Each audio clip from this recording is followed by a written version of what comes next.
여전히 체험하는 부활의 예수님이라는 제목으로 함께 은혜를 나누고자 합니다.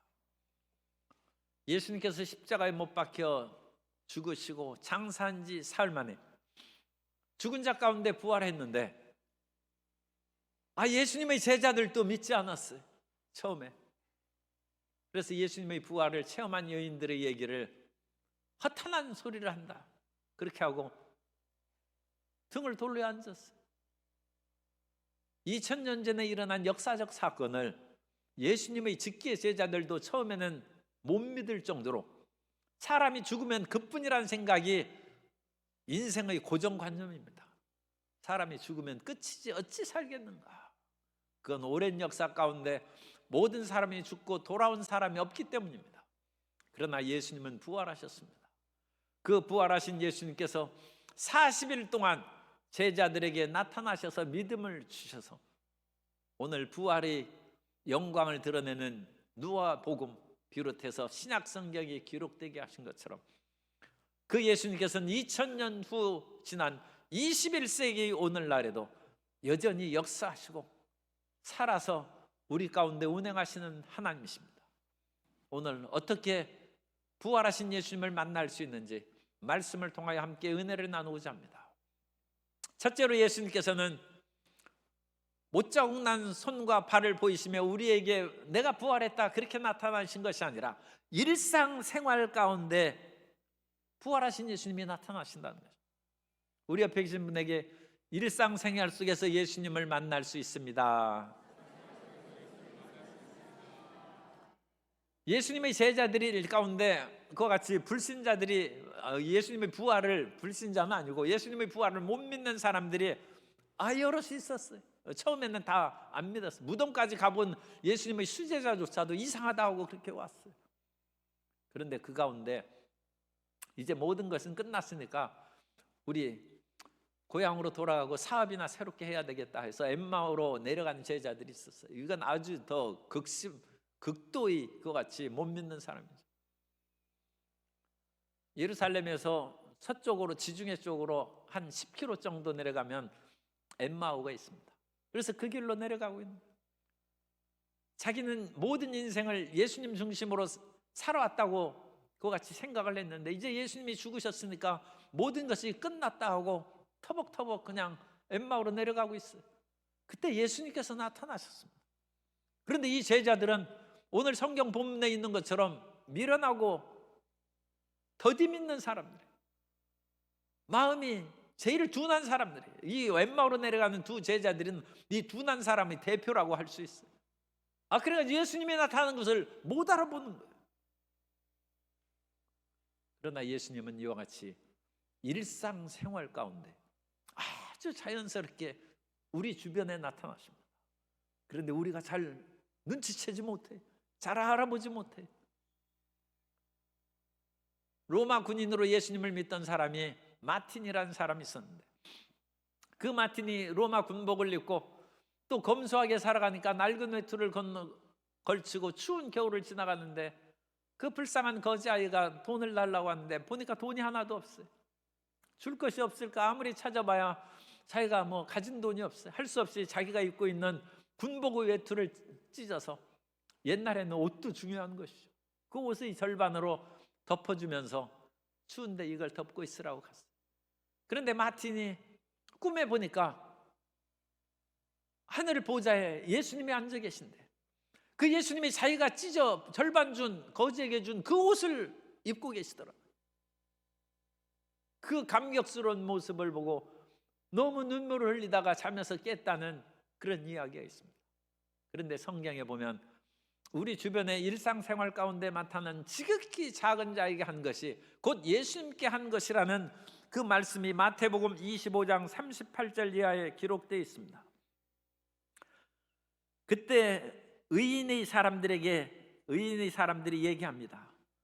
우리가 어느 때 나그네 되신 것을 보고 영접하였으며 헐벗으신 것을 보고 옷 입혔나이까?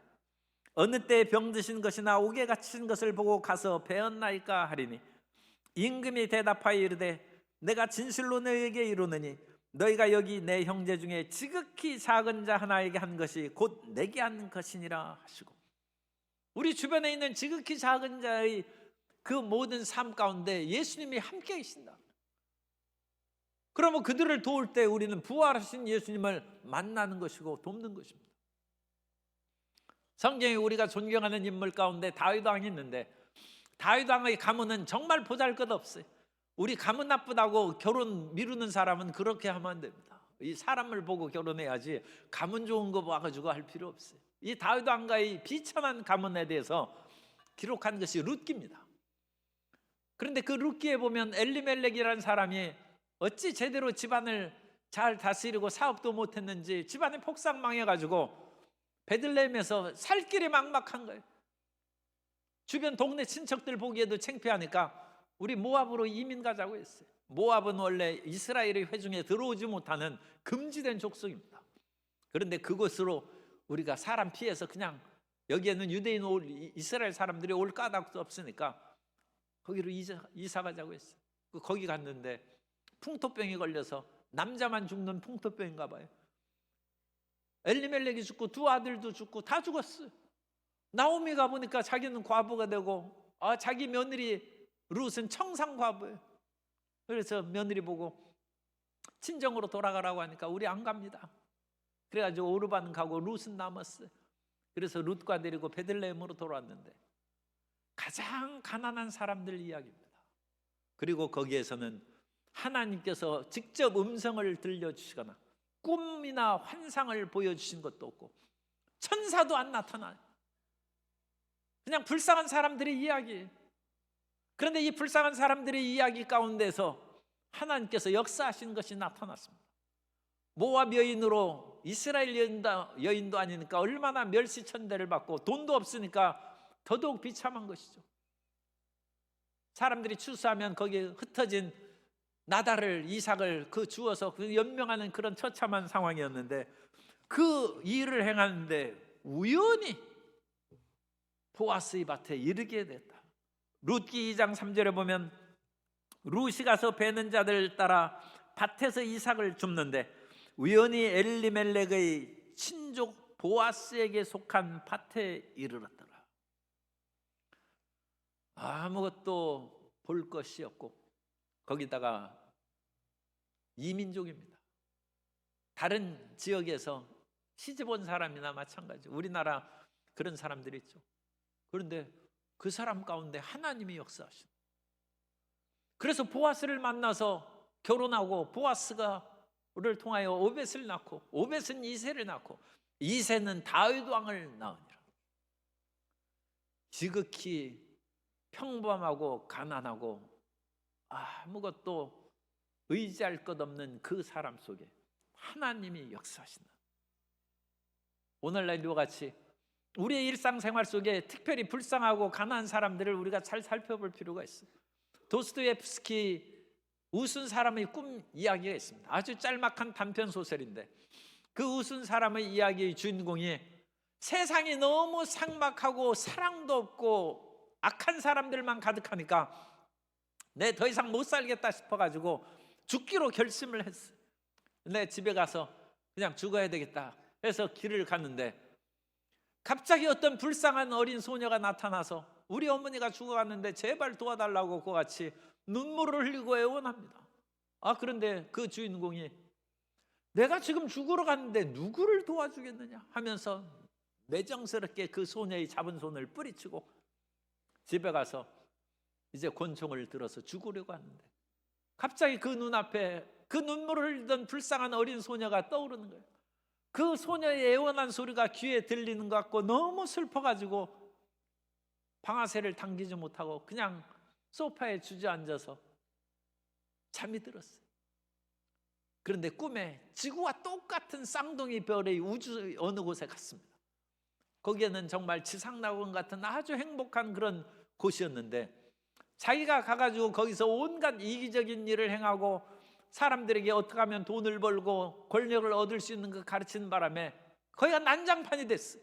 그래서 지구와 똑같은 그와 같은 험악한 상황에 대해서 자기가 이 좋은 땅을 이렇게 험악하고 사람 못 살 대로 만들었구나 하고 통탄하면서 꿈에서 잠에서 깨어나 보니까 꿈이더라. 그러면서 깨달은 것이 지구가 악하고 나쁘다고 탄식만 할 것이 아니라 내가 이 지구에서 행복을 누리며 살아갈 수 있는 유일한 길은 예수님이 하신 말씀처럼 내 이웃을 내 몸과 같이 사랑하는 것뿐이다. 호련히 그걸 깨닫는. 그러면 이 도스토옙스키 우스운 사람의 그 꿈은 그 사람이 그와 같이 악한 세상에서 죽지 말라고 그렇게 만류하고 결국 사랑하면서 사는 것이 최고의 삶이라는 것을 깨닫게 해준 계기가 된 사람이 누구예요? 그 불쌍한 소녀죠. 그 불쌍한 소녀가 곧 부활하신 예수님입니다. 예수님께서 부활하셔서 십자가에서 내려오신 피 흘린 것 같은 손자국과 못자국 난 손바닥과 피 흘린 그런 얼굴을 보이시면서 내가 너를 위하여 죽었으니 너는 결코 죽지 말라. 주님께서 그 사람에게 직접 말씀하시지 않았어요. 너는 이 험악한 세상을 원망과 탄식만 하지 말고 이웃을 내 몸과 같이 사랑하라. 그렇게 가르쳐 주지도 않았어요. 그런데 그 사람이 이전에 성경을 읽었던 사람이죠. 그냥 그 불쌍한 소녀가 나타나가지고 애원을 한 것뿐이에요. 그런데 그 불쌍한 소녀를 통하여 자기가 죽음에서 벗어나고 결국은 꿈에서 깨어나서 사랑의 사람으로 살아가게 되었다는 그 이야기입니다. 오늘 우리 삶 가운데 전혀 예수님하고 상관없는 것 같은 그런 일이 생긴다 할지라도 그것을 통하여 믿음의 길로 나아가고 예수님을 사랑하는 길로 나아가고 이웃을 사랑하는 길로 나아갈 때 그 계기를 이룬 어떤 사건이나 사람은 예수님께서 역사하신 것입니다. 일상생활 가운데 그와 같은 부활하신 예수님을 만나는 성도 여러분 되시기를 예수님 이름으로 축복합니다. 두 번째로 예수님께서는 우리가 가까이 하고 매일 읽는 성경 가운데 부활하신 예수님을 만나는 것. 성경 말씀 속에 부활하신 예수님이 계신 것입니다. 원래 예수님은 하나님의 말씀이라고 요한복음 1장 14절에서 말씀합니다. 말씀이 육신이 되어 우리 가운데 거하심에 우리가 그의 영광을 보니 아버지 독생자의 영광이요 은혜와 진리가 충만하더라. 하나님의 말씀이 이 땅에 육신을 입고 오신 것이 예수님인 것입니다. 그러므로 우리가 성경을 읽으면 예수님을 만나는 것입니다. 요한복음 5장 39절에 너희가 성경에서 영생을 얻는 줄 생각하고 성경을 연구하거니와 이 성경이 곧 내게 대하여 증언하는 것이니라. 성경을 읽으면서 우리는 부활하신 예수님을 만나는 믿음을 얻게 됩니다. 따라서 성경을 통하여 믿음을 얻습니다. 어떤 사람은 교회를 다니면서 나는 믿음이 없습니다 하고 그같이 얘기하고 상담을 하는데 성경을 읽으시기 바랍니다. 성경은 우리에게 믿음을 줍니다. 예수님께서 어느 날 길을 가시는데 날 때부터 맹인된 사람이 길가에 앉아 있어요. 그 사람을 예수님께서 불쌍히 여기셔서 진흙을 이게 그 눈에 바르시고 실로암에 가서 씻으라고 했습니다. 그랬더니 그 사람이 눈이 밝게 떠서 왔어요. 예수님께서는 맹인의 눈을 치료하신 것입니다. 오늘날 안 못 보는 사람을 예수님께서 직접 치료하시기도 하지만 수많은 사람이 영적인 눈에 어두워지고 맹인이 되었어요. 그래서 예수님께서 천국을 바라볼 수 있는 눈을 열어주시는 것입니다. 성경의 말씀을 읽으면서 우리가 천국을 바라보고 천국을 믿는 마음을 얻게 된 것입니다.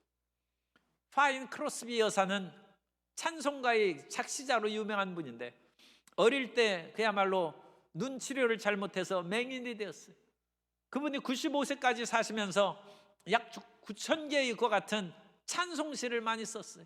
그 가운데 수십 개의 그런 시가 성경의 그 찬송가의 그 가사가 되어서 작사자가 되었어요. 찬송가 작사자로 아주 그야말로 우리 글 쓴 것이 찬송가로 이렇게 기록된 분은 별로 없잖아요. 그런데 이 어릴 때부터 안 못 보던 크로스비 여사의 찬송 시간, 찬송가 가사가 됐어요. 그 가운데 우리가 아는 것은 예수로 나의 구주 삼고 성령과 피로써 거듭나니 나의 갈 길 다가도록 예수 인도하시니, 앞을 보는 내 앞길을 예수님이 인도하신다. 우리는 그 사람이 눈이 안 보여서 그 길을 주님께 맡기고 살아간 그것은 생각하지 않죠. 우리 길이 암담한데 누가 뭐 크로스비 여사를 생각하겠어. 그러나 이 크로스비는 자기 눈이 안 봐도 전혀 두려워하지 않냐고 예수님께서 나의 손을 잡고 이끌어갈 것을 바라보고 평생 그와 같이 사는 것입니다. 성경을 통하여 믿음을 얻고 이 불신의 세대에, 배반이 많은 시대에 믿음으로 살아가는 부활된 믿음의 성도들 되시기를 예수님 이름으로 축복합니다. 또한 성경을 읽으면서 아무런 소망도 없고 내일에 대한 기대도 없는 이 땅에 소망을 갖고 오늘을 살아가는 성도 여러분 되시기를 바랍니다. 스피노자는 내일 지구의 종말이 올지라도 오늘 사과나무 한 그루를 심겠다고 얘기했는데, 우리는 그와 같은 소망과 열심으로 포기하지 말고 일하면서 앞길을 개척하며 살아가야 될 줄로 믿습니다. 우리가 환난을 당하면 낙심하고 주저앉기가 쉬운데, 우리가 환난을 당하여도 그 마음을 굳게 붙잡아서 소망을 가질 수 있는 이유는 예수님이 죽으셨다가 부활하셨기 때문입니다. 로마서 5장 3절 이하에 보면, 다만 이뿐 아니라 우리가 환난 중에도 즐거워하나니 이는 환난은 인내를, 인내는 연단을, 연단은 소망을 이루는 줄 알미로다. 소망이 우리를 부끄럽게 하지 아니하면 우리에게 주신 성령으로 말미암아 하나님의 사랑이 우리 마음에 부은 바 됨이니, 우리가 아직 연약할 때 기약대로 그리스도께서 경건하지 않은 자를 위하여 죽으셨도다. 예수님이 우리를 위하여 죽으시고 그 예수님이 부활하셨다는 거예요. 사람이 가장 두려워하는 것이 죽음입니다. 우리가 질병을 두려워하는 것도 병 걸려서 죽을까 봐 그러는 것이죠. 병 걸렸는데 우리가 깨끗이 나았어요. 뭐 두려워할 것이 없죠. 그러나 병 걸려서 죽으면 어떨까 두려워하는 것이고, 이 땅에 취업이 되지 아니하고 하는 일이 잘 안 돼서 환난과 역경이 다가오면 마음이 낙심하는 것은 그것으로 인하여 내가 절망하고 죽을까 싶은데, 정말로 죽으신 분이 있어요. 예수님이라. 예수님이 정말로 죽으셨다가 그 죽으심으로 끝난 것이 아니라 다시 부활하셨다는 것입니다. 그러므로 예수님을 믿는 사람은 환난이 다가와서 우리를 죽음으로 위협하고 질병이 다가와 우리를 죽음으로 위협할지라도 우리는 죽어도 다시 산다는 것입니다. 그리고 죽었다가 다시 사신 예수님의 부활의 능력으로 우리 몸도 치료가 되고 삶의 환난도 벗어나게 될 줄로 믿습니다. 그러므로 환난 가운데도 우리는 낙심하지 아니하고 우리 마음을 굳게 지켜서 인내하는 것입니다. 그리고 그 인내함으로 말미암아 우리 성격이 좋은 사람이 되는 거예요.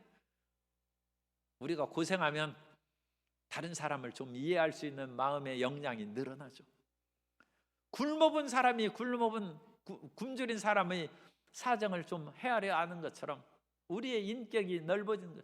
그래서 인내는 연단을 만들어내고 굿 캐릭터입니다. 좋은 성품을 만들어내고 그 좋은 성품 가운데 우리는 영원히 산다는 소망을 이룬다. 환난은 인내를, 인내는 연단을, 연단은 소망을 이루는데 그 일을 가질 수 있는 계기는 예수님이 하나님의 사랑 가운데 이 땅에 오셨다가 죽으셨다가 부활하셨기 때문에 우리의 소망이 결코 헛되지 않고 이루어질 줄로 믿습니다. 어떠한 환난 가운데서도 포기하지 말고 소망 가운데 힘차게 살아가는 부활의 능력이 임하게 되시기를 예수님 이름으로 축원합니다. 또한 성경을 읽으면 우리 마음 가운데 사랑이 생기는 거예요. 이 세상은 미움과 원한이 가득한 세상이에요. 사람들이 어찌나 총선으로 인하여 서로 물고 찢고 하는지 총선에 유세하는 사람들을 보면 상당히 말이 거칠고 독한 것 같아요. 그래서 정말로 실례의 표현입니다만 이런 독하고 거친 말을 하는 것으로 올림픽 가면 우리가 금메달 정도가 아니라 금은동 싹쓸이 할 수도 있어요. 그런데 그런 건 좋은 것이 아니죠. 우리는 이 미움의 세상에서 사랑이 부활해야 됩니다. 우리 옆에 계신 분에게 사랑의 부활을 합시다. 미움을 죽고 사랑으로 살아가야 됩니다. 사람들은 흔히 남을 미워하는 그와 같은 그 변명 수단으로 항상 얘기하는 것이 있어요. 이것도 좀 실례의 표현입니다만, 항상 남을 미워하는 그와 같은 자기 정당방위 수단으로 의를 얘기하는, 정의로 다른 사람을 합법적으로 미워할 수 있다. 그 얘기가 가늠하다 현장에서 잡힌 얘기입니다. 가늠하다 현장에서 잡혔으니까 나쁜 사람이죠. 그래서 사람들이 율법에 이 사람을 돌로 치라는 거예요. 그런데 예수님께서 사랑을 말씀하셨으니까 그 예수님을 곤경에 빠뜨리기 위해서 그 여자를 일부러 끌고 왔어요. 그러면서 이 사람이 이런 식으로 잘못하다 잡혔는데 선생님께서 율법에는 돌로 치라고 했는데 선생님은 뭐라고 하겠습니까? 예수님께서 땅에 글을 쓰시고 그 글을 본 사람들이 자기 죄가 아마 다 발각됐겠죠. 한두 사람 다 사라졌어. 그때 예수님께서 그 여인에게 너를 정죄하는 자들이 어디 있느냐? 여인이 그제야 정신을 차리고 보니까 아무도 없어요. 다 갔나이다. 나도 너를 정죄하지 아니하노니. 다시는 그런 일을 하지 말라고 주님께서 사랑을 베풀어 주셨습니다. 우리 오늘날 이 세상은 너무 미움이 가득하여 저렇게 살 바에는 죽는 것이 낫다고 하지만 성경은 결코 그렇게 말씀하지 않습니다. 상한 갈대를 꺾지 아니하시고, 상한 갈대, 그 갈대 별로 값도 나가지 않은데 그거 그냥 부러뜨리고 끝내지. 그러나 상한 갈대를 꺾지 아니하고, 꺼져가는 등불이라 할지라도 그거 연기 나고 그러니까 그냥 아예 꺼버려. 꺼져가는 등불을 끄지 아니한다. 주님께서는 사랑으로 우리를 건지셨습니다. 오늘 부활하신 예수님이 우리 성도님의 마음 가운데 임하여 사랑의 부활이 있게 되시기를 주님 이름으로 축복합니다. 이 세상에 어떤 것보다 가장 위대한 것은 사랑인 것입니다. 우리가 하나님을 믿는 것은 하나님이 의롭기 때문에 믿는 것이 아니라, 그것도 좀 있긴 있죠. 하나님이 사랑이시기 때문에 믿는 것입니다. 하나님이 우리를 이처럼 사랑하사 독생자를 주셨기 때문에 우리가 그 사랑에 감복해서 예수님을 믿는 것입니다. 우리 마음 가운데 사랑이 부활하여 사랑으로 살아가는 생명의 역사가 우리의 나 자신도 사랑하고 가족도 사랑하고 이웃도 사랑하고 나라도 사랑하는 사랑의 사람들 되시기를 주님 이름으로 축복합니다. 로마서 8장 38절 이하에 내가 확신하노니 사망이나 생명이나 천사들이나 권세자들이나 현재일이나 장래일이나 능력이나 높음이나 깊음이나 다른 어떤 피조물이라도 우리를 우리 주 그리스도 예수 안에 있는 하나님의 사랑에서 끊을 수 없으리라. 우리 안에서 착한 일을 시작하신 주님께서 그리스도 예수의 날까지 우리를 지키시고 완전한 구원에 이르게 해 주실 줄 믿습니다. 그러므로 흔들리지 말고 하나님의 이 사랑의 말씀을 마음에 담아서 사랑의 부활의 은총으로 충만하게 체험받아야 될 줄로 믿습니다. 끝으로 세 번째로 우리는 부활하신 예수님을 예배 중에 만납니다. 하나님은 지극히 광대하셔서 이 세상의 어느 곳에나 다 계세요. 무소부재하신 하나님이시죠. 그런데 그 하나님은 가돌, 히브리어로 가돌은 크다는 뜻이에요. 하나님은 위대하시다 그렇게 번역하는데 그것을 그냥 우리 평상시 물질적인 그런 표현으로 하면 너무 크다는 거예요. 그래서 그 너무 크기 때문에 안 보이는 거예요. 보이저호가 태양계를 지나가면서 지구를 찍은 전송사진은 창백한 푸른 점이에요. 페일 블루 덧입니다. 작은 점인데 이 태양계 밖에 지나가면서 지구는 점에 불과한 거예요. 그런데 이 태양계가 은하계에는 약 1000억 개가 있어요. 은하계만 해도 얼마나 큰지 말로 알 수가 없어요. 그런데 이 은하계가 우주 안에는 1조 내지 2조 개가 있어요. 그런데 이 우주를 품는 것이 하나님이십니다. 그 하나님이 얼마나 크고 강대하신지 우리가 못 보는 거예요. 그런데 그 못 보는 하나님을 교회 안에서 볼 수 있습니다. 너희 두세 사람이 내 이름으로 모인 곳에는 나도 그들 중에 있느니라. 예수님께서 오늘 이 자리에서 운행하고 계신 줄 믿습니다. 주님께서는 교회 안에서 자기 자신을 나타내십니다. 그 말씀을 우리가 엠마오로 내려가는 두 제자들의 이 말씀을 통하여 잘 파악할 수 있습니다. 예수님께서 부활하셔서 이 제자들하고 같이 가시면서 성경을 가르치시고 그리스도가 고난을 당하여 죽으시고 부활할 것을 이렇게 성경에 말씀하시지 않느냐 하면서 계속 얘기했는데도 불구하고 이 제자들은 이 성경에 있는 대로 미련하고 더디 믿는 사람, 아예 예수님을 못 깨달아요. 사람이 이와 같은 영적인 민감성이 있고 영안이 열리는 것은 참 축복입니다. 사도 요한이 그와 같은 영적 민감성을 가졌던 것 같아요. 예수님이 부활하신 후에도 제자들이 그야말로 실망해서 갈릴리에 가서 고기 잡고 있었어요. 그래서 이 베드로가 있고 요한 있고 여러 제자들이 갈릴리 호수에서 고기를 잡고 있는데 그 언덕 저편에서 얘들아 거기 고기 있느냐 그렇게 묻는 소리가 들렸어요. 없나이다. 그랬더니 배 오른편에 그물을 던지라. 그래서 제자들이 들은 그물을 던져보니까 그물이 가득 차는 고기를 잡았어요. 이 그물에 가득 찬 고기 하면 베드로를 처음 부르실 때 깊은 곳에 가서 그물을 던지라. 그러니까 그물이 찢어질 정도로 고기를 잡은 그 영적인 그 예수님의 역사하신 것이 딱 기억나야죠. 사도 요한이 이 그물에 고기가 꽉 찬 걸로 예수님이다. 그 말을 듣고 베드로가 겉옷을 두고 그냥 물로 뛰어들었어요. 배가 가는 속도보다 베드로의 수영 실력이 빠른가 봐요. 영적인 민감성이. 이 사도 요한은 그 같은 영적인 아주 섬세하고 확실히 파악하는 능력이. 그런데 이 엠마오로 내려가는 두 제자들은 미련하고 더디 믿는 거예요. 예수님을 옆에 두고 그렇게 오랫동안 같이 가는데도 알았지 못하고 깨닫지 못한. 그런데 마지막 이제는 거기가 교회나 마찬가지입니다. 예수님이 자리에 앉으시고 식당에 들어갔어요. 하루 유숙하려고 거기에 들어가서 예수님이 있고 제자 2명 있으니까 2-3사람이 모이는 것이죠. 그 가운데 예수님이 계십니다. 그래서 예수님께서 그 떡을 빵을 가지고 그들을 감사하고 축복했다. 축사하셨다는 것은 감사하고 축복하는 것입니다. 흙에서 곡물을 만들고 곡물에서 빵을 만드신 하나님을 찬양합니다. 이것이 유대인들의 식사 기도입니다. 그래서 그걸 간단하게 얘기하면 흙에서 이 아름답고 맛있는 빵을 창조한 하나님을 찬양합니다. 그러면서 떡을 떼는 거예요. 빵을 떼서 예수님께서 이것을 축사하시고 그들에게 나눠줄 때 그들의 눈이 확 바뀌어요. 예수님이구나. 그제서야 알아봤어요. 그런데 그 순간 예수님이 보이지 않게 되었다고 했어요. 그래서 이 제자들이 너무 감격해가지고 다시 그 밤에 오던 길을 얼마나 어렵고 힘든 길을 또 거기에서는 이제 예루살렘에서 엠마오로는 내려오는 길인데 거기를 가려면 거꾸로 오르막길을 가야 돼. 산길을. 오르막길을 걸어가면서 그 밤에 예수님의 다른 제자들을 찾아가요. 그 마음에 예수님을 만난 뜨거움과 열정이 충만하게 된 것입니다.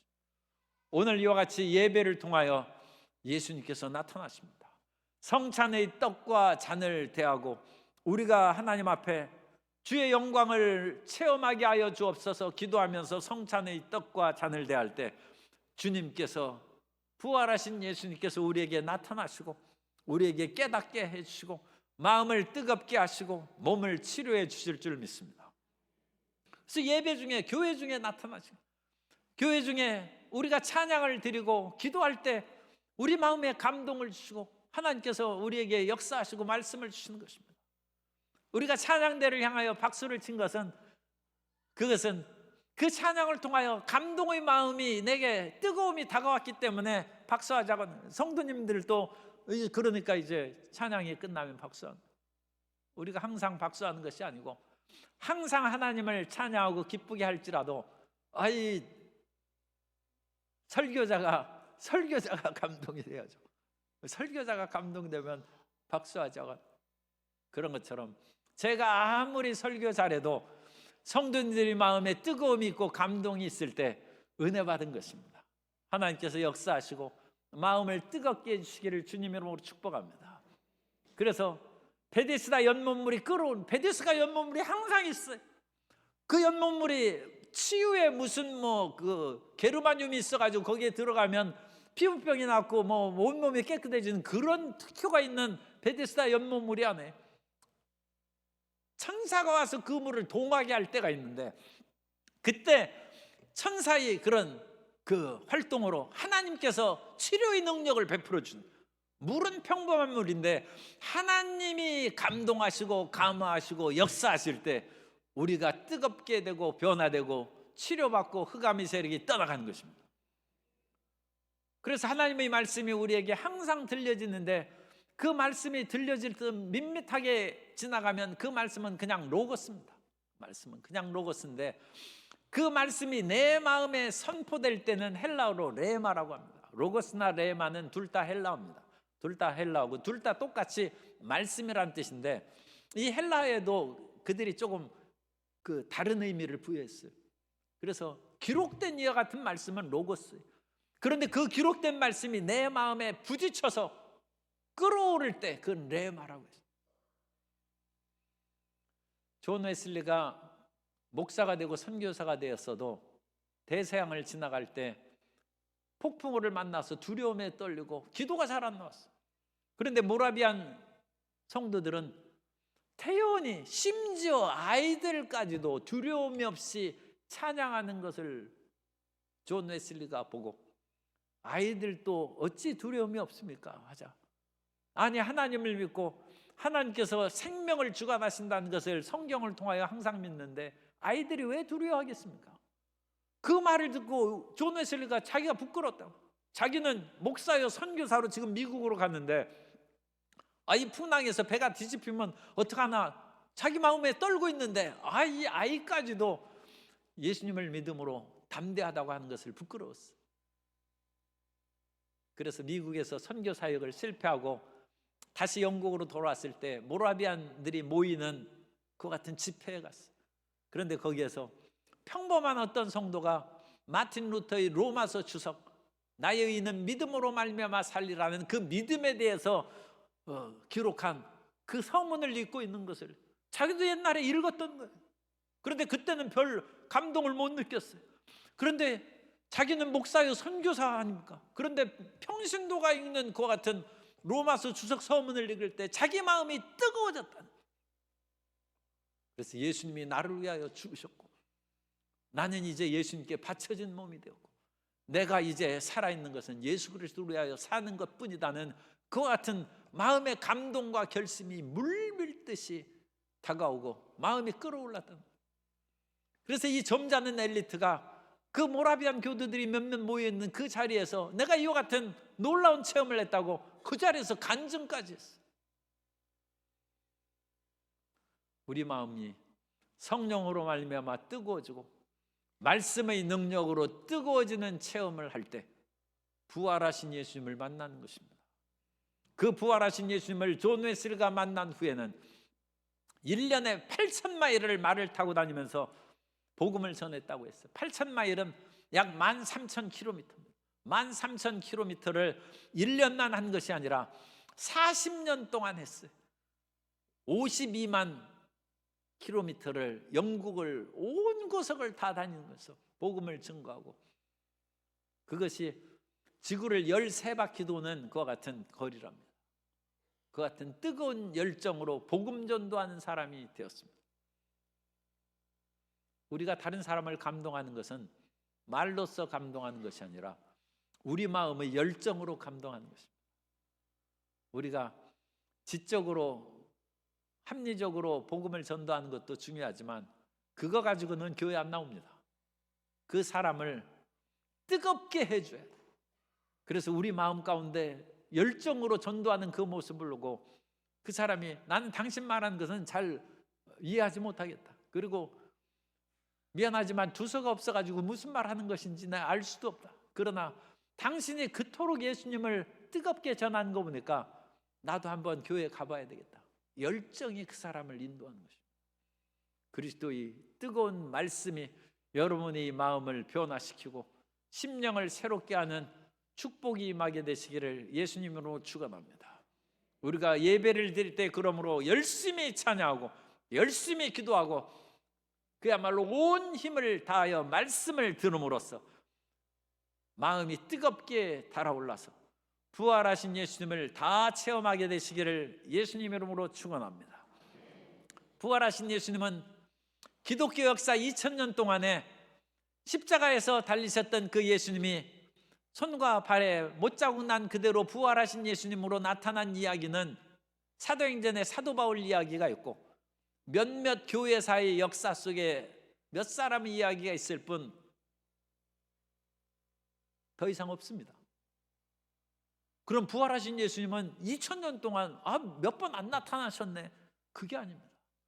부활하신 예수님은 그렇게 십자가에 못 박혀 피 흘린 모습으로 나타나는 것이 아니라 도스토옙스키 우순자의 꿈 이야기처럼 어떤 불쌍한 사람으로 나타나고, 마틴 루터가 마틴이 불쌍한 거지에게 옷을 던져준 것처럼 그와 같은 불쌍하고 초라한 모습으로 나타나기도 하고, 주님께서는 우리가 성경을 읽을 때 그 말씀 가운데 우리에게 깨우침을 주셔서 배신이 난무한 세상 속에서 믿음이 우리 속에 부활하게 하시고, 미움이 가득한 이 세상 속에서 성경을 읽으면서 사랑이 다시 살아나게 하심으로 그 부활하신 하나님이 역사하신 것입니다. 그것은 우리가 스스로 깨달았다고 생각하지 말고 예수님이 이 엠마오에 가는 두 제자들의 옆에서 하나님 말씀을 가르쳐 주셨기 때문에 성찬을 통하여 하나님의 은혜를 받고 눈이 열리는 축복도 우리에게 주십니다. 그와 같이 예수님은 지금도 부지런히 역사하시고 일하고 계십니다. 그 부활하신 예수님을 다 만나서 영혼이 잘된같이 범사에 잘 되고 강건한 복을 누리는 성도 여러분 되시기를 예수님 이름으로 축원합니다. 영화로우신 우리 하나님 아버지, 주님께서는 오늘날에도 여전히 우리 가운데 부활하신 역사로 임재하시고 운행하고 계심을 감사합니다.